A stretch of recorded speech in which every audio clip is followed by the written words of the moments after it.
Hi, David. It's good to have you here Thank you for having me. on the cliffside here in Ibiza. Yeah, this is. I've never done anything like this. Can people see the fact that I've an inch to the right or to the left would be very fascinating of what would happen. There's a cliff right here that just goes all the way down to the ocean, and then there's a pool right here, and we are half an inch away from. Yeah. One of the things that we'll touch upon is the importance of having certainty in life. Correct. This is it. Yeah. To start off the podcast, I want to start with one of my favorite poems. And when I read this before recently, it really resonated with your work, and it's something I want to kind of kick us off with. I love that. And so as I read it, please listen closely and see what resonates with you. Every form derives its nature from the void. If a form dies, its eternal nature will survive. Every beauty ever witnessed, every thought heard, these will not be trampled upon or perish. The spring's source is unfailing. Its streams offer unlimited water. Since neither can cease, why are you crying? Regard the soul as a fountain, all creation as rivers. While the fountain flows forth, rivers swell. Dismiss grief from your mind and drink your fill.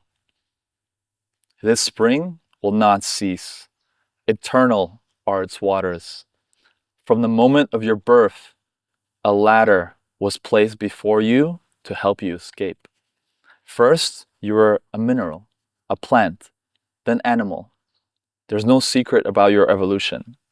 Later, you became man, equipped with knowledge, reason, and faith. Look at your body, nature's dust pit. How perfect it has grown. Leaving manhood behind, there's no doubt you will become an angel. The earth you'll leave and head for heaven. Transcending the angel, become an ocean whose each drop will be larger than countless seas of Oman. With all your soul put behind you, son. A door, instead, one. It doesn't matter how your body ages, your soul's young. Rumi. Is this Rumi? Yeah. I've never heard that one, but I would say every secret of creation is in this book. Are we going to dive into that? Do you want to? I want to dive into that. Okay, so can you hand me that poem again? I want you to open it up because I want to do this the way I would normally study ancient text. Yeah. So often the way I would teach a course is I would take like one line from like text that was written thousands of years ago and then decodify it according to what the sages say and explain its practicality. And then we can go back and forth. For sure. That's for sure. So it starts, is it start here? Yes. Okay. I've never seen this. First time I've heard the quote, but so much was coming through. All right. Every form derives its nature from the void. So just that line alone. Again, this is one thing that comes to me, and the sages say that every single line, word, letter that you would take from ancient texts like the Bible or Old Testament, New Testament, Quran has infinite secrets behind it and interpretation. So this would just be one. This is talking about the secret that when people go through pain and they can't see what's happening in the future, that's actually the greatest moment of their life, because when a person cannot see at all where their redemption will come from, where their soulmate will come from, where their financial abundance will come from, how their disease will be healed, they just don't have a clue. And they feel like they're at the guillotine, like sword on their neck, and you're totally hopeless. It's actually the most powerful moment of your life because a new form is being created. And so it's very painful for people. But if people only knew that the darkest moment of your life is because a new destiny is being created in the upper world, but you're not allowed to see it, because if you saw it, then it would just be natural and happy, and you wouldn't be earning this reality. So you have to choose happiness in the darkness. And the next line says, if a form dies, its eternal nature will survive. So a secret here is, and I'll always make it practical. If you were in a relationship, let's say for 3 years, and you thought that you would marry this person and be with them, and something happened where maybe they left you or they betrayed you, and the relationship ended, the first thought we have is that I wasted my time and I wasted my energy. And then a person gets sad and becomes a victim and starts to blame that person for taking the best years of their life. But the secret here is that the energy never dies. So any energy and love you invested in that 3-year relationship, and there's many secrets of why it needed to end, but if you have certainty and you have happiness and acceptance, you carry the 3 years of that energy into the new relationship, so much so that all of that go into the next man or woman you meet, and you could literally get married in months and bypass a whole process you normally would have to go through because you carried this immortal energy from the relationship before. That's only true if you have certainty. It's only true if you have happiness. The next line is, every beauty witnessed, every thought heard, these will not be trampled upon or perish. The spring source is unfailing. Its streams offer unlimited water. He's talking here about the light of the Creator. The Creator is always giving. He's never stopped giving. The darkness we experience is because we put up a curtain or a wall between us and the Creator. For example, if the sun is shining and I pull a curtain, now it's dark in my room. But the sun never stops shining. So when a person all of a sudden has darkness in their life, they think that the pleasure went away, the Creator went away, the love went away.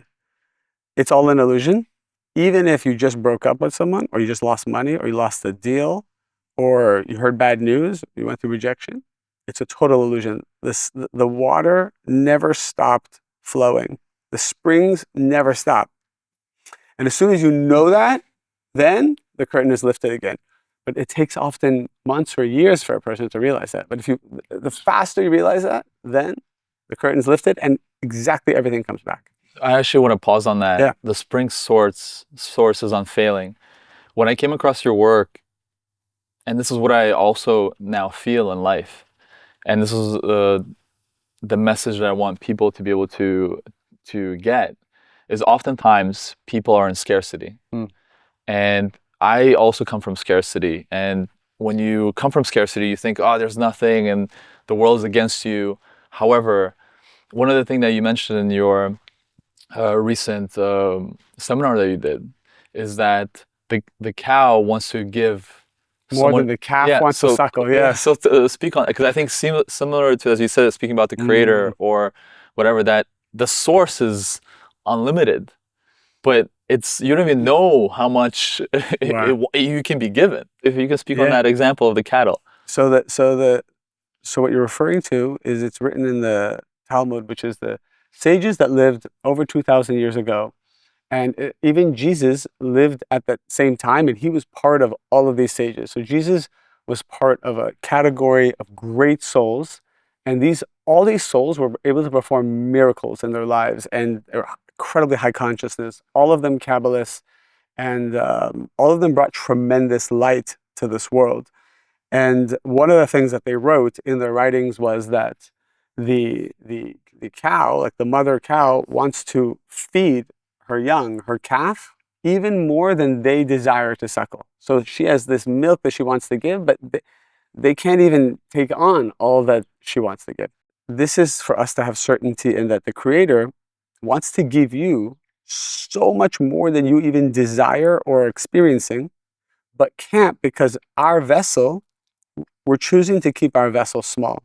A person thinks actually the Creator is not there. The Creator doesn't want to give. It's our vessel that doesn't have the capacity to receive. So what is a vessel? A vessel is a container that can hold energy, or like a cup is a vessel for water. Our soul is a vessel for the light of the Creator. When we choose anger, guilt, shame, evil speech, hurting other people, our vessel shrinks. So imagine like a 60-watt bulb can only hold 60 watts of energy. But I want 1,000 watts. Why isn't the Creator giving me 1,000 watts? I want this relationship. That's 1,000 watts. I want to be a millionaire. That's 1,000 watts. I want to travel the world and have freedom. That's 1,000 watts. But I'm a 60-watt bulb. The Creator is saying, if I give you 1,000 watts right now, it's going to implode your vessel. I will then instead give you a reality to expand you from 60 to 100. That means I may send you someone that you will consider to be good in the beginning, but then hurt you. Not because they're a bad person, but because I sent them to awaken you, to transform who you are. The number one thing that expands a person's vessel, or rather, the number one thing that keeps a person small, is their belief system about what they're allowed to receive. So if you don't believe you deserve love, deserve wealth, deserve to receive the Creator's energy, deserve to have amazing friends, if you truly don't believe it, this keeps your vessel small. And so now the Creator cannot give you. So that's, the Creator is in pain every day, wants to give us, and we're saying, no, instead I'm going to hold on to this relationship that I know is mediocre, it's not good for me, but I'm afraid to hurt them, or I'm afraid to be alone, so I'm going to hold on to that. Or I know I should be taking some responsibility for my health and my life, but I kind of like what I'm doing. I don't want to really, I like the food I'm eating. I don't want to like go that extra mile. I don't want to break my fears. And so that is the secret here that the Creator wants to give us. It's us that we're just keeping ourselves small. Regard the soul as a fountain. All creation is rivers. While the fountain flows forth, rivers swell. Dismiss grief from your mind and drink your fill. So that's kind of what we said here. The biggest thing that is keeping people, their vessel small, is guilt. People have a lot of guilt and shame, whether they realize it or not. And the way it works is, let's say you did something that you felt you shouldn't have done. Maybe you said something, you hurt someone, you stole something. I spoke to some women recently at my seminar. One had an abortion, one had miscarriage, and then she admitted that she'd been carrying that guilt and shame for a while. Another woman said she had an affair, and that's been on her mind. Another woman said that she was part of the Nova survivors, and all her friends died in front of her. Basically, they threw a grenade in a room, and her dad jumped on the grenade to save the 40 people in the room. He died immediately, and but he saved everyone else. But then 8 more grenades came in, and people just kept jumping on them and protecting the rest of the crowd. So 11 people survived of the 40. She was at my seminar. She told the story. And all she did is cry and say, why did I survive? I should have died too. So this is a different type of guilt, like the survivor's guilt that comes.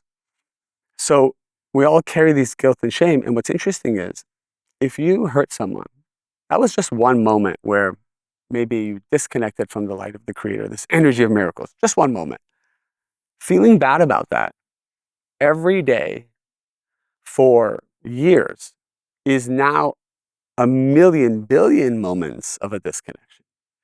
So the sages say that when you make a mistake, you should feel the pain of what you did, learn the lesson, and then choose happiness. And what that does is it expands your vessel for miracles.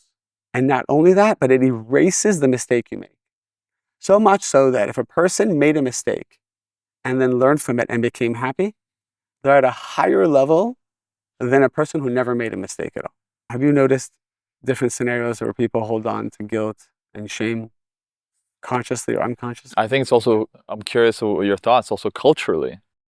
I think there's certain cultures who are raised in constantly being in judgment and guilt and shame. So how does even nations or cultures evolve past that? Because I think we are, evolving past that, but there's a lot of that that is carried on. So how do you explain that? So I went to Brazil once, Sao Paulo, and I gave a prosperity seminar. It was about maybe 300, 400 people in the room. And I said to them, what is your belief system about prosperity and to receive wealth? Unanimously, the whole room said, we believe that having abundance is shameful. We don't believe that we deserve it. We don't believe that God wants us to have it. And that came from generational trauma of colonialism and many different things. And we talked about it. And so that's all false. The belief that, let's say, the biggest belief is you have to suffer to be successful. I'm talking to somebody at the event here, without saying who, and she's actually very successful, but she just works night and day so hard, and she's just grinding, and she's like, it's a lot of work, and she's successful. And I said to her, finish the sentence for me. Happiness is, and then she said, something that must be earned. I said, okay. I said, money is something you suffer for. It's like she's Capricorn. It's very Capricorn consciousness. And then I would go through like vacations are unnecessary. So what are we learning here? That her belief system is you must suffer to be successful. And because that's her belief system, that becomes her vessel. And because the creator can't force anything. There's a spiritual law where the creator is not allowed to convince us to interfere with our free will of spirituality. So the creator basically says, or this energy of creation, this endless force kind of accommodates us by saying, if you believe that you must suffer to be successful, I will accommodate that. And so since you're destined to make $1 million this year, the way we will get there is I'll make sure you work 15 hours a day. I'll make sure you get sued 3 times. I'll make sure that people give you a hard time. I'll make sure that your employees quit on you. And then you'll get the $1 million.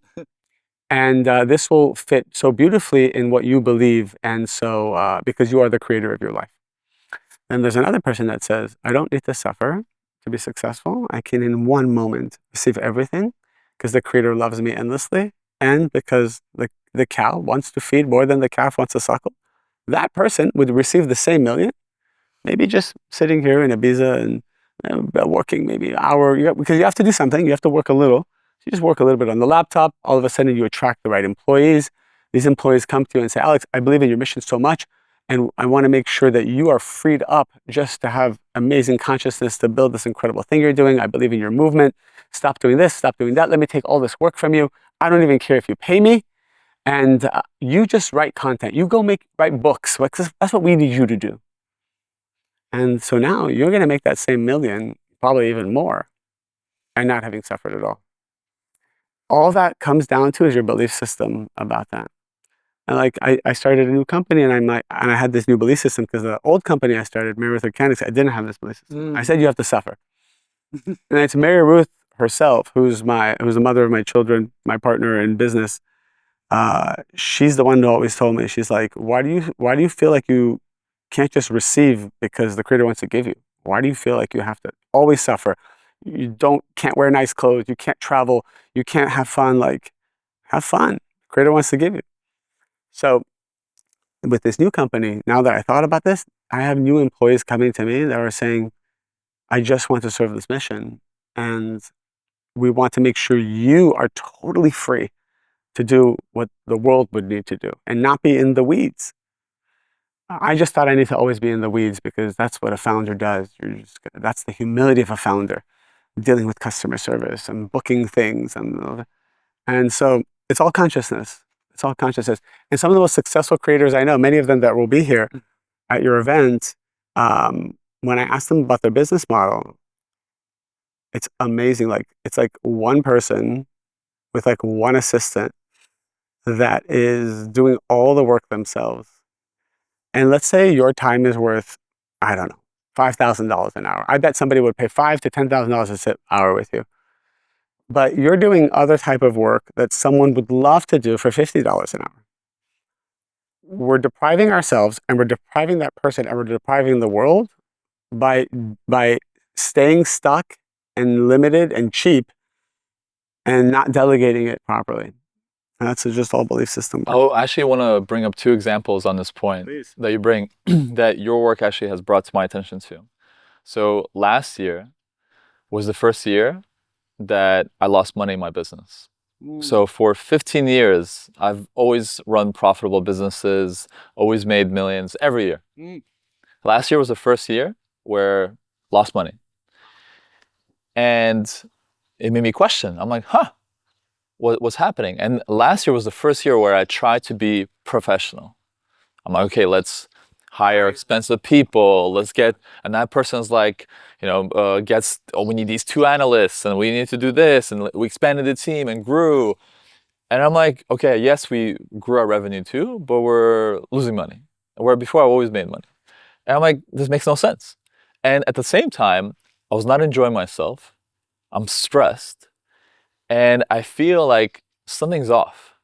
And so the unprofitable year for me was a big lesson in regards to, again, having that moment to actually pause, reflect, and be like, what's happening here?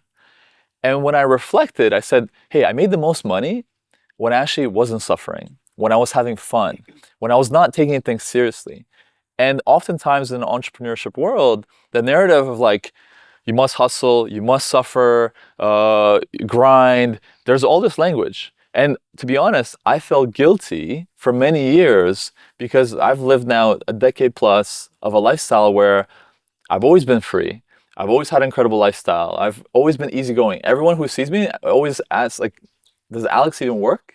Like So that's that's the energy I feel from it. I feel like you're always on vacation, but I actually see you're manifesting insane things. Something is happening behind the scenes. however, but I'm curious of your thoughts on Even this. the manifestation of us being here, there was no way I could have been here. I logistically could not get here. And next thing I know, not only am I wanting to come here, I was telling everyone in the world to come. And I told you this. I'm like, I feel compelled. I was like working for you. I was an employee, and I loved it. And I'm like, what did you do energetically that I feel I must do that? I again thank you for being here. But I'm curious of your take because I think the narrative that I want to shift in people that you're shifting as well is this idea that miracles can happen, and at the same time also that you being in a state of abundance, in a state of possibility, in a state that it can be fun. And but like I said, the thing that actually brought me down was this idea of guilt that actually, hey, I'm enjoying myself and I'm making money and I have this free time. Everyone's telling me that shouldn't be the case. And then I actually sabotage myself. Catching myself, I'm like, you know what? No, I'm buying into the miracles. I'm buying into the certainty. I'm buying into that there's so much abundance out there and I can be the vessel to receive it.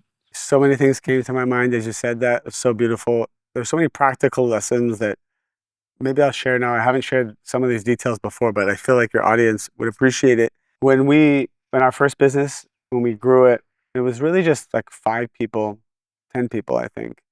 And we didn't really know what we were doing. It was just a group of amazing consciousness people, certainty, smart work, hiring only based on energy, not resume, mission oriented, like infinite thinking. MaryRuth has this mindset. I came from spiritual background with Kabbalah, so I brought that in there. And the company grew to about, I think within the first 5 years, about 100 million. From zero. From zero. Bootstrapped, never raised any money. We didn't hire our first employee for the first 5 years, which was part of my limited consciousness because I just figured I just have to do everything because delegating, no one's going to do it better than me. Totally the wrong consciousness. I would tell CEOs something differently today. But I do like the idea of me sitting in every seat because I need to learn and empathize with what every role is before I delegate it. So I think there's a nice balance. But once we got to 100 million, it's interesting. Even at 100 million of profitable revenue, we were doing about 20% profit. That's amazing. Yeah, we were still broke. Like we didn't have any personal money. I remember we couldn't even pay for like tuition for kids, or I couldn't even like get the house we wanted. And I think a lot of entrepreneurs don't know this when they're starting out, that you're not really liquid. You're reinvesting constantly. We had to constantly reinvest in inventory, constantly reinvest in innovation. And so there was never any money left at the end of the year, even though you're profitable. And here's some interesting business tactic, which is the government sees you made 20 million, but you don't have any of that cash because you had to buy inventory, but you can't expense inventory. So the government's like, of that 20 million, you have to pay us 10 for taxes. Well, I don't even have any cash because I have to go buy the inventory. The government doesn't care. Government's like, you got to pay us 10 million because technically on paper you made profit, even though you didn't pull any of that money out of the business. So there's a lot of this stuff that goes into entrepreneurship a lot of people don't know. But going back to it, we decided to sell a minority stake in the company for 2 reasons. One, to be liquid so that we could finally not have to suffer. But 2, we knew at this point we needed partners to elevate us next level. When we did our due diligence and I went to interview PE firms, one of the things I learned is everyone told me, get a banker who will go out there and shop for you. My intuition as a founder, and MaryRuth's too, was why would I pay someone millions of dollars to go find me a partner that I'm going to have to be married to, who I don't even know, whose agenda may not fully be aligned, meaning he'll just try to find the highest price to pay, but maybe they're not the right partner necessarily. And it just didn't feel right. But everyone told us to do it. And that goes to the what everyone tells you to do versus what the founder's vision and intuition is so powerful.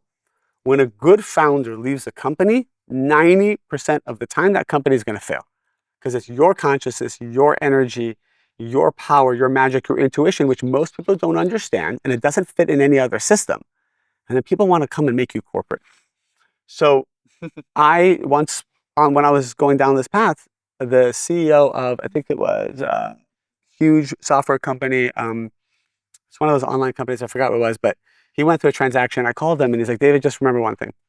When you bring an investor in, these are Harvard, Ivy League, McKinsey, ex-McKinsey consultants, like the smartest financial engineers in the world, but they don't know how to build a billion-dollar brand. And they will tell you to do things, and it will sound good, and they'll tell you that's what other companies did.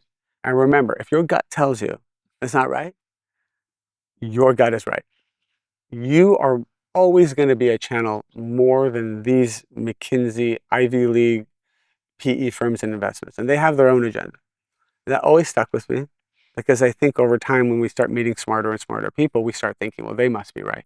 Long story short, I decided not to hire a banker. And what I did was, as I just emailed 50 PE firms and I said, I didn't even have a deck. I just said bullet points. These are the 20 best things about our company, literally on just like an email. And I said, if you want to talk, I'll give you 7 days to come talk and make an offer. By the end of the month, we had like 8 offers, and then we accepted 2 of them, and we had them kind of compete for each other. What's also interesting is the PE firm came in, looked at the company, and said, none of this makes any sense. I said, what do you mean? They said, this whole thing is a mess. You don't even have a finance team. You don't have a this team. You don't have a that team. It's like, how is all this working? And I looked at MaryRuth, I said, yes, we need to professionalize ourselves from this moment forward, but never underestimate the power of consciousness. And I think that we created that company with consciousness. At some point, you need to professionalize, no doubt. But the lesson again is the consciousness of how you run a business, the intention, the belief systems, the stuff we're talking about is more important than what anyone else is going to tell you. And this is one of the biggest lessons that I personally had as well in this last year before that was, didn't go my way. And I was able to see that actually because I also, went through separation from my partner. And in that time, it was like I had one thing that I was certain of in my life was my marriage. That was like guaranteed. This is not going to fail. Because we had just such incredible love, we're also business partners, like complete certainty. Yeah. And then it just came out of nowhere where this whole thing happened with Mimi, my partner, and it knocked me off. And the reason I bring up this vulnerable story, when it knocked me off, and then I lost that also focus in the business because I'm like, okay, I just need kind of time and space, and I just started also running this summit that you're part of right now. And so it was a lot of things was happening. So I lost that focus in regards to the business. I'm like, I'm gonna just hire this COO, this director of operations who's really experienced, and let them run it. I'm not gonna be there kind of day to day. And I went off on my travels, and they started bringing that corporate ideology into the company. And all of a sudden, the staff is not happy because everything's so rigid and the consciousness is lost. And I'm not bringing that energy that everyone is actually was there for. And that's why I think what you're saying resonates with me so much, to come back to that truth, to come to that truth that how important your intention is, whether as you're creating a product, a business, and the power of the founder, irreplaceable. Everything. And I now see my own value so much more because before I'm like, I haven't taken the CEO title in my company ever. And it's only last fall I said, I am the CEO, where I felt empowered enough because I've gone through all this experience, and I've now been around, billion plus company founders, and I'm like, it's a shit show always. I understand. And the story I'm going to bring up to you, I think, which will be really interesting. I've had the pleasure of spending a lot of time with Richard Branson. Actually, Sam has been part of our summit last 2 years. His wife will be coming this year, but Sam can't make it. And we've done a lot of hikes together and do all great things, and incredible family. What I've learned from Richard, when you meet him, he's a really simple guy. He's not this Elon Musk genius. He's a really good, simple guy. And the thing that I've learned in being in his presence, seeing him build the multi-billion-dollar empire that he has, and also be the inspiration for so many entrepreneurs as well, he's actually the real deal. Meaning, as you said, the thing that he brings to business is the certainty, the vision, and the trust. And then he's just go. Mm. And seeing that in action of that vision, certainty, and trust actually embodied, that's what creates miracles. That's why he's able to have all these You businesses. could put him in any business and he'll make it into a $1 billion brand. Yeah, it's the energy. So how does one actually create this energy? How do we go through embodying what we're speaking about? I would say I'm always trying to think of the practical before we get too spiritual. And one of the things that's really helped me, because the majority of my life, having dedicated it to nonprofit world and just teaching and helping, I had a belief system that money was going to corrupt me and it's not something I should have. And I had a whole belief system about it. Because when I coached in my early 20s, I coached people in Hollywood and I coached people who had a lot of money. And one of the main issues they always brought up was that how messed up their families and kids were. So I started to associate wealth with dysfunctional families. And so I developed an unconscious belief system that having too much wealth will destroy your life and destroy your family's life. So then I subconsciously put out into the world that I don't want wealth. And as a result, I delayed all of that. I think I didn't really start even making an income until I was around 35, 36. I'm 41 now. So, and I lived in total poverty, like to the point where we weren't even paying our rent. And as soon as my belief system changed, then the idea for a liquid vitamin came like a week later, and the rest is history. So it was just the shift in my mindset.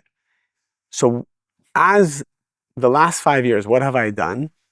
I've just asked the creator in the universe to align me with people who are like Richard, who have these qualities that are hard to describe, but you can only feel through osmosis when you're around them. So what would happen is I would just meet people. I would just, like yourself, I would sit here and I would have a discussion with you, and I would walk away with a brand new belief system. And everyone has some belief system that they came to this world to really give to others. So one of them was, we had sold the company, sold the smart minority stake of the company back then. And 3 years later, with our new partners, we grew it, and it grew significantly. And so our partners came to us and said, it's going to be a tough economy coming up. We've all very profitable. We're making money. Let's go out and sell to one of the Nestle's of the world, the Proctors of the world, the Unilevers, and you'll have enough money you need for 10, 100 lifetimes, and everyone's going to be happy. And MaryRuth and I were like, okay, I guess that's what you're supposed to do. You're supposed to get an investment and then 3 to 5 years later sell it, then get all this money and go to Ibiza and do all that. That's what you're supposed to do. That's what they said. So we went through this whole process, spent millions of dollars. We got incredible offers. They were all, 9 to 10 figure offers. And then I had a meeting with someone. I'm trying to see if I can say his name or not, but he's a well-known person. He's a billionaire. He's young. He's very out there. He really thinks big. Like he always thinks big.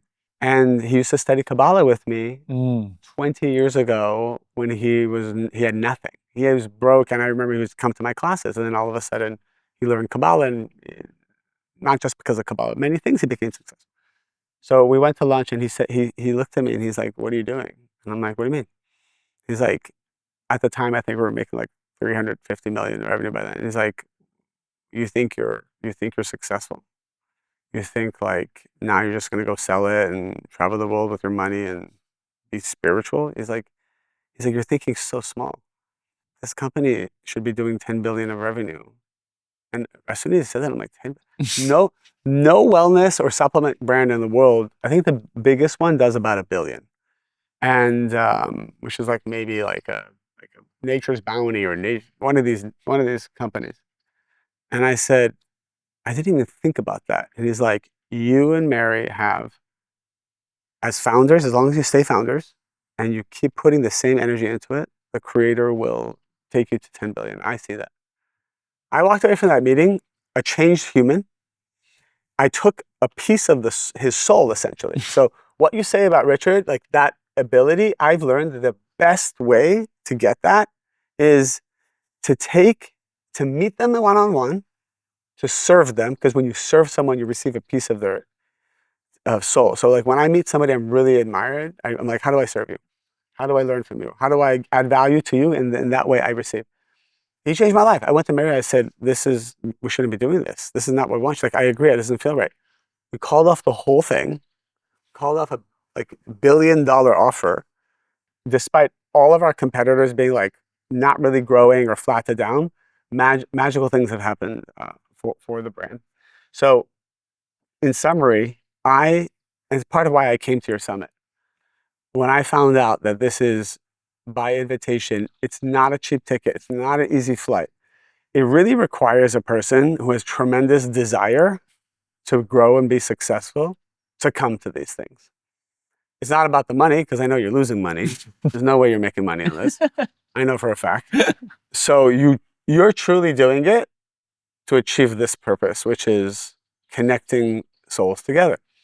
So I said, I'm coming because I want to meet people who have big desires. At the end of the day, it's the biggest desire coupled with being around the right people that can help you achieve that. Elon Musk, Jeff Bezos, all these people who are thinking unlimited, who become vessels for greatness. Yeah, I think one of the biggest things that you just touched upon there, how your mindset and belief has the biggest role of shaping your reality. And as you said for yourself, this has been you've been studying Kabbalah for a long time. You've been a teacher to so many. How can people be able to change their mindset? What's the journey for them to begin? Now they're listening to this podcast or watching it. They're hearing us say this, but they're like, David, like I'm not around Richard Branson. Mm-hmm. I'm not around you turning down $1 billion offers. Um, so, and I can't even pay my bills. Mm. And as you said, you've been there yourself. I've been there. This is the reason why we sit here is because, as you said, because of our challenges. Yeah. So how does one really transform their mindset and expand their vessel to be able to receive and create this abundance that we now, like when I saw you walk into the room in the seminar in London, I just see you embody the energy of abundance. Like you own it, right? Mm. But you got there. It took you time to get to that state of how many seminars you've done, how many things you failed at, how many things you've suffered with to get to your state. So what is one's journey to achieving that, most importantly, that mindset, and then creating that vessel for creating abundance in their lives? I know it's a big question. No, it's a great question. First off, I'm not the only one. The work that you do, there's a lot of great content creators, spiritual leaders, and people who've done tremendous things that are teaching out there. All of these pathways are very powerful. I always tell people, find the ones you connect to on a soul level. Truly study what they do. Take their courses, take their content. My stuff. I've learned. I try to take the wisdom of Kabbalah and just make it short, practical, because I feel like we're all so busy. We're so inundated. So I teach things in a way that is, here's the structure of how to learn about your soul and to kind of build that. Because people do need handholding and they do need a system and they do need instructions. So I do believe a person should have a consistent way of learning every day for at least 5 minutes to 30 minutes. You must learn. That's one. Whether it's my content, your content, great people out there, everyone has somebody that they follow and admire. And I would say just be consistent with it. The second thing is, when I first got married, I was 29 and we couldn't afford water. We couldn't afford a bed. So the first 2 years of marriage, I slept in the living room on a mattress on the floor because we couldn't afford like a king size for both of us to sleep in. I think she had a twin. And then we had 4 miscarriages and we couldn't go on any vacations. We couldn't do anything. We couldn't buy new clothes. That lasted for 2 years. And I realized that this was in New York City. I realized for 12 years, I've helped people become so successful in their life, guide them through everything, been there for them. And me, I can't manifest anything from my own life. And meanwhile, everyone around me is suffering. This was a really awakening for me. And I'm like, well, how is this happening? And I started to feel like a victim about it. And I'm like, and then I got sad. And I was sad for a little bit. And then it dawned on me. So Kabbalah teaches. Everyone has a unique test. My test was that I was supposed to give and help so many people and then not get anything for it and then still choose certainty and still choose to give. Everyone will go through this phase in their life where they do everything right. Nothing works. In fact, you get shamed for it and it seems like it went backwards. And at that point, you need to say, it's all an illusion. I'm going to even have more happiness, more certainty. And when that clicked in me, I was walking down New York City. I said, you know what? From this moment, I'm going to be so happy as if I have billions of dollars. I started to look at all the buildings and I'm like, I own all these buildings. I'm a billionaire. I'm giving. And I just got so happy. I came home that day. MaryRuth's like, I don't know what happened to you. You're not the same. I don't know what you would mope. You would be upset. Like you would be agitated. And now, like whatever this is, like I'm baffled. And I didn't lose that consciousness of that. 7 days later, we had a discussion about coming up with a product. Came up with a liquid vitamin. Just made 20 bottles. Couldn't have any money. Made 20 bottles. I stayed up all night to learn about how to make an Amazon listing and Facebook marketing and Canva design. I made the logo for this is one of the most iconic logos in the world. If you know our logo, like there's Harvard case studies about our branding. I made that on Fiverr. I took a photo of MaryRuth. I sent it to some guy in Pakistan on Fiverr. I paid him $5. I said, can you make this into a cartoon? Send it back. I got a $9.99 Canva account and I made the label. I put a sticker on the bottle and then I sent it to Amazon, 20 bottles. And I think we sold those 20 bottles like in a day and we made like $200. And MaryRuth started crying. This is like the first time we made money where we didn't have to work. And then today it's like it's the leading liquid vitamin company in the world. But it started there and it happened the week after I decided to be totally accepting and happy about being broke and just pretending to be as happy as a billionaire. So it's two things. It's wherever you're at right now, that darkness is going to be the vessel for the greatest light. And I still don't know anything about business. I never went to business school. I never did a management class. I didn't coach. I know nothing about the mechanics of business. All my executives know so much more than me. And we sit in board meetings and they say all these things, these fancy terms. And I just say, I'm like, I think we should do this. And they look at me like, based on what? There's no science, statistics, or anything. And I said, I went for a walk this morning and I prayed to the universe for an idea of innovation. And I got this idea. And they're looking at me like, we have to do focus groups. We have to see if we have to do a cost analysis. We have to see if this is even possible. We have to see if it's efficacious. We have to see if there's harmful side effects. And I said, no, I already asked. This literally happened. I said, I already asked. And they say it's going to work. Now, if you want to go spend $1 million to go validate it, you can. And I think you need to because you need to have certainty. So they did. They spent all this money to validate if it would work. And then they came back and they said, well, we still don't think it's a good idea. It's off-brand. I said, don't worry. The universe said it's going to work. MaryRuth's like, if David said it, then we're going to do it. And that product, 3 months later, came out. It did $100 million the first year. And now if you go on Amazon, it's the #1 multivitamin in the nation. It's for hair growth, and it's a multi for hair growth. The whole company fought me because they said we're not a beauty brand. And I said, it's not about beauty. It's about inner beauty. It's about healing the cells and doing it scientifically. It was a whole thing. But it came to me on a walk because I was taking Nutrafol for my hair. Because Nutrafol is the only company that's a science-backed, clinically studied for hair growth. And I was taking it, and it didn't feel right. It's like I'm taking capsules of a competitor, and I'm like, the idea came, you need a liquid version of it. And then that's how it happened. But the team didn't understand. And the team's never going to understand what the founder is saying. And I think for you, just to communicate to you directly here, even us sitting here on the edge of the sea here in Ibiza. You told me this. You came to this event here, and you and Mimi looked at each other and said, okay, we see the vision of intelligence, and none of it made sense to you logically. And you just booked it. You paid for it without any business model. Yeah, $1 million at risk, like with no asking, no polling, no nothing.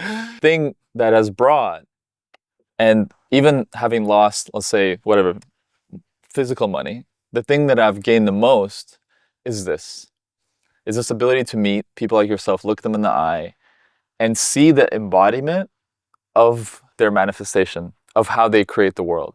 Because you'll see in the days, because today's day one, we're about to kick it off in the evening. You're about to see the whole property transform, where people, what I like about the Intelligent Change crowd is they are the creators of their destiny.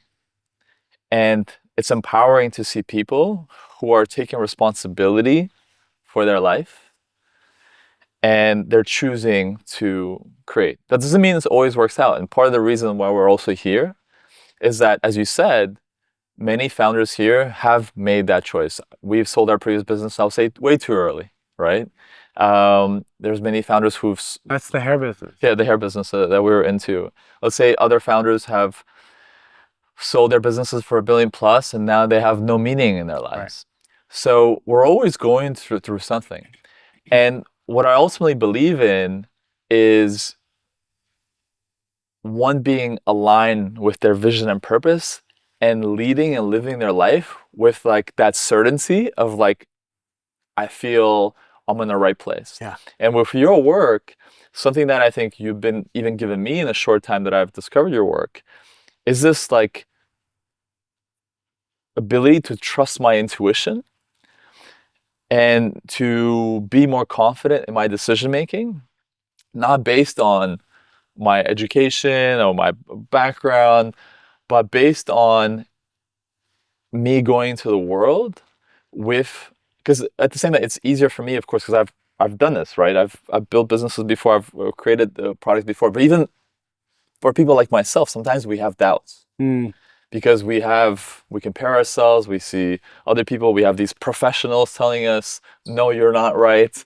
I mean, moving beyond, I just wanted to really just communicate here that point of, I feel the most empowering thing that you have taught me is to know that there's a certain destiny that is in front of me, and there's certainty in that destiny. And for me to have the confidence and keep going forward towards that with that belief, if I feel it inside. How does one tune into that intuitive self? As in that writing that we didn't fully finish, but one of the things is a few lines. Yeah, all of us, so I know we probably have a whole day, just on those two small pages. But I think one of the things that's kind of I've found out on my path is that there is a certain destiny that I see, and ultimately following that inner calling, intuition that has called me towards my higher self is allowing for those miracles to unfold. Yeah. And I feel what happens to most people, we do have, as you read, we both read there, is that there's so much abundance out there that the Creator wants to give us. Yeah. For most people, they give up on that desire, on that dream, and they slowly become feeling cynical that the world's against them. And the reason they turn on other people's success and seeing other people's success is because they gave up on their own destiny that they were capable of. Yeah. So to kind of wrap this conversation up, is this idea of the destinies that are out there for us and the multiple destinies that we may live, and how do we get to a higher destiny with. Yes. The sages do say that every soul that comes into this world, the Creator gave them a very unique destiny of how to bring the greatest light into the world, where they will also experience the greatest fulfillment, love, pleasure, abundance, and it's actually been earmarked and created for them. It's a pre-made destiny. It's waiting for them. So much so that if a person were to be removed from this world, it would actually destroy the whole world, because every human is necessary to achieve this perfection. And so every human individually has this destiny. So everybody needs to know that. Whether you see it, you see the vision, you don't see the vision, you don't believe in yourself, you do believe in yourself, just know that it exists. The second thing is, two categories of people. There's the people who see the vision, meaning they feel it, they see it. So that's one thing to address. And then there's people who don't see that vision yet. So for the people who do see the vision, the reason why you see the vision is because it exists, causing you to see it, and it's calling you to come find it. How quickly you get there will depend on your spiritual work and your consciousness. One of the practical things that I do is, once I see the vision, then I try to call in the team or the people or the support system that will help me manifest that vision. And one of the ways I know it's not the right team is how my nervous system feels when they are with me. So, for example, I have in my new company now, I have 3 people. 2 of them are 20 years old, and one of them is someone who's been with me for a long time. He's a great guy, but they're all very angelic. And when I'm around them, I feel inspired. I feel my best. I feel safe. I feel not judged. I feel I can do anything, be anything, and they are always ready. If I give the crazy ass idea, they won't. It's not they're not fighting it, but they'll be like, "We love it. How can we support you doing this? And did you consider these 3 other things?" Which is how you should be talking to a founder. I almost hired somebody else for another role. That person was perfect for the role. It's a big role. The resume was perfect. The design, everything was perfect. I nervous system didn't feel right. And by now, in the past, I probably would have hired anyways. And then there would have been a firing in 3 to 6 months. Because when a founder's nervous system isn't aligned, you can't be a channel. Like, obviously, I feel a tremendous sense of peace being in this setting, being with you. Even you as a human, you have this ability to do that to people. Everybody just feels safe around you. And so what happens is everybody wants to be around you, because then they become the best version of themselves. And that applies the same to employees. I only am going to hire people from this moment on where I feel totally at peace, because then I, as a founder, can see my vision more clearly when I'm at peace. And as a result, I can push everyone in the right direction. That's one practical thing.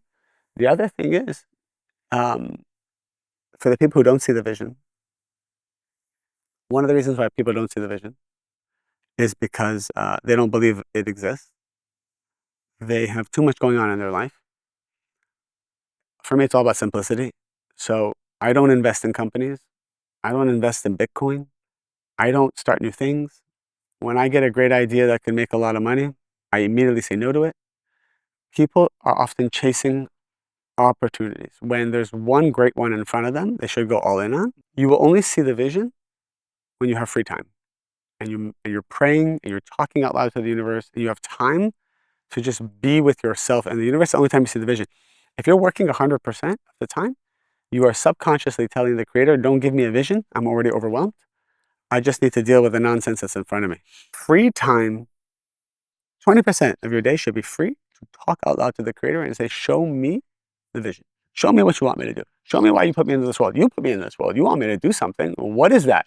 And you may have to ask 500 times, 1,000 times, 2 times. We don't know. But you keep asking and it will be shown to you. But you got to simplify your life. You got to delegate some of the stuff that you're doing that is just dragging you down. And look, when people study Kabbalah, they learn how to break their fears. They learn how to elevate their consciousness. They learn why things are happening. And so they're able to remove the clutter from their life. And it's not just Kabbalah. Many modalities teach this. So there's so much I can talk about on this topic, but I'm trying to address the two types of people listening and give them each one practical thing to do. Yeah, no, thank you so much. And I think the way to wrap it up, I'd love for you to pick out, I know there's so many lines there, but pick out one line. It's earmarked there, this 12. Pick one line that that resonates with you, that you'd want to wrap up with, that calls you. I like this one. I mean, the first couple ones we read, I think were the most powerful one, but this one here, leaving manhood behind, there's no doubt you'll become an angel. The earth you'll leave then and head for heaven. So this actually sounds very biblical sometimes, and the Bible talks in this language, but I want to decodify it. Leaving manhood behind means all of the limited beliefs, our fears, what the Kabbalists call the tikkun, the soul correction. So all the grief, all the blame, all the victim consciousness, all the maybe God doesn't love me, all the you need to suffer to be successful, all that, when you leave that behind, which means it's going to pop up and you just say, pause, I'm not going to react to this. It's not part of my movie. I'm not going to be that person. As you start to leave that behind, there's no doubt you'll become an angel. The creator, the sages say that angels exist in the realm above us. We can't see them, but they exist above us, and they are part of this world. An angel has no free will, meaning all an angel does is exactly what the creator asked the angel to do, and every angel only has one task. And it's written that we came to this world with no free will because our negativity is so strong, we're always reacting to it. So people don't really have free will. It's like an addict. We're all addicts. It's like a heroin addict. You put heroin in front of him, he has no free will. He's going to take it. Someone with a sex addiction or addiction to women or whatever, you put him in a room, he's going to beeline to the most beautiful woman and start to flirt with her. He can't control himself. He has no free will. You tell him not to do it, he feels like he's dying. And so you tell someone don't speak evil speech, maybe for 2 minutes, and then right away they're like vomiting stuff about nonsense. So we all actually came to this world with this, like, all of these soul corrections that cause us to be addicted to instant gratification. Once you learn spirituality, once you learn Kabbalah or other spiritualities, then you start to receive the power to overcome your evil inclination. So now you have free will. So now you're able to be like, okay, toxic relationship, I'm only staying in it because I don't want to hurt them, which is the number one reason statistically people stay in relationships. I don't want to hurt them. Number two is because they're afraid to be alone. So, but number one is I don't want to hurt them, so I'm going to stay in this longer and longer and longer. And but then you realize you learn spirituality, and now you have the strength of, wait, if I do leave them, they will go through pain, but that pain is going to awaken them to a higher level, and they're going to meet their soulmate. And then I'm going to meet my soulmate, and the world's going to be a better place. So this pain isn't necessarily such a bad pain. This pain is the thing that's going to cleanse the very part of them that they don't want. And I'm going to love them and support them all along the way. Right? It's kind of the same dynamic you and I went through with our marriages and our separation. It's like you don't just leave someone. You don't just stop loving someone because you're not married to them. In fact, a true sign of love is you're not married anymore, and then you really give to them. That's how you know you love them. A lot of people get married. I love you, I love you, I love you, do anything for you. In divorce, I hate you, I'm going to destroy your life, I'm going to sue you and take all your money, and I'm going to tell the kids you're horrible. So what did you love? The whole test actually, some people actually only came to this world to show unconditional love, and the creator forced them to get married and then divorced just to keep loving each other. That's their spiritual test. The test wasn't the marriage, it was post-marriage. A lot of secrets there. So that would be what I would say, is that when we do the spiritual work, we will feel the light so strongly that then we'll lose our free will again. We'll become like angels. So we'll walk through this earth, and when something negative appears, we don't even care for it because we're at an angelic state where the angels have no free will. So again, we're going to go from no free will from the negative side to no free will from the positive side. The final line is, the earth you'll leave then and head for heaven. People think heaven is this place when you die. Heaven is when you're in this physical world, but you don't see negativity anymore because you've transformed yours. A person can only see negativity when they have it inside of them. Once they don't have negativity inside them, they can't see any negativity. Like it just does not appear. And no one negative can even come to them. They're invisible to narcissists. They're invisible to scammers. They're invisible to thieves. You could be in the most dangerous country in the world, walking with a Rolex and like whatever, and like bags of cash. And if you had no negativity in you, the thieves can't see you. You'd be invisible. So that's heaven on earth. I I'm fully with you there, and I experienced heaven. People are Look, like, look. I keep attracting narcissists. I say, because you have narcissism inside of you, but once you transform it, they can't find you anymore.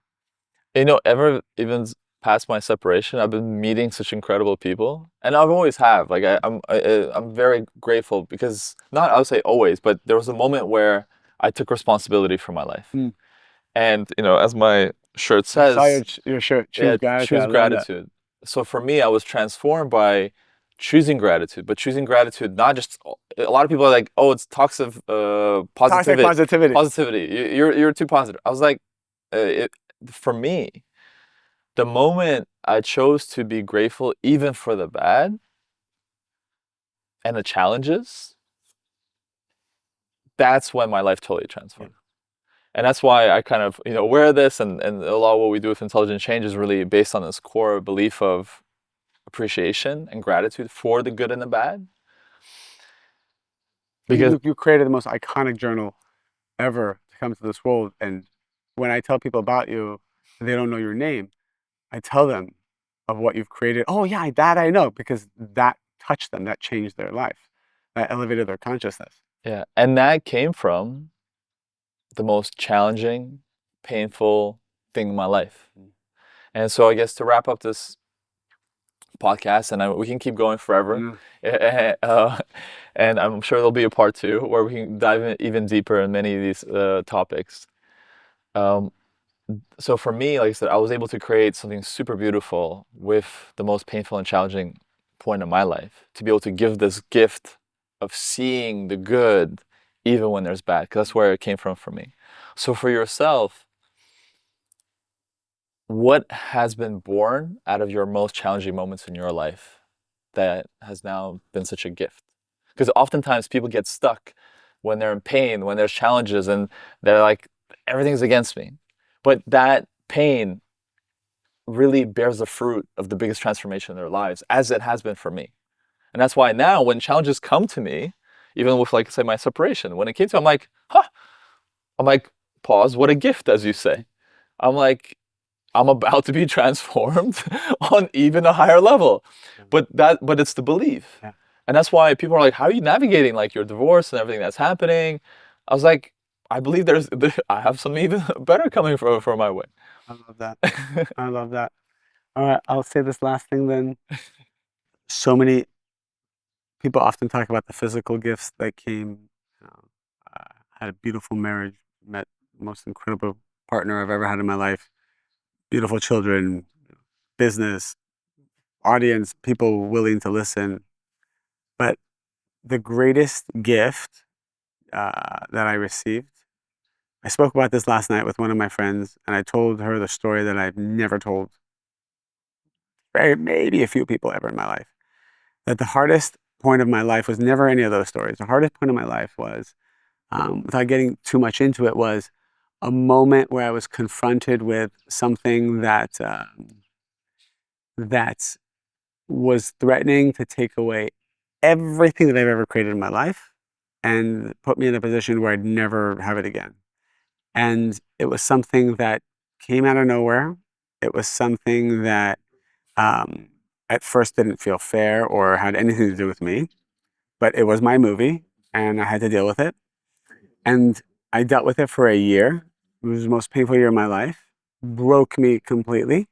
And then I started to go deeper into spirituality, and I learned one thing that the sages wrote: the one thing that can overcome any decree of judgment in your life is prayer. And people often don't understand what prayer is, and religion's kind of distorted it, but it is a very powerful technology. And I learned that if you pray from the bottom of your heart, like to the point of like tears, not tears of victim, but tears of like of craving and desire for 7 hours straight, you can overcome any decree.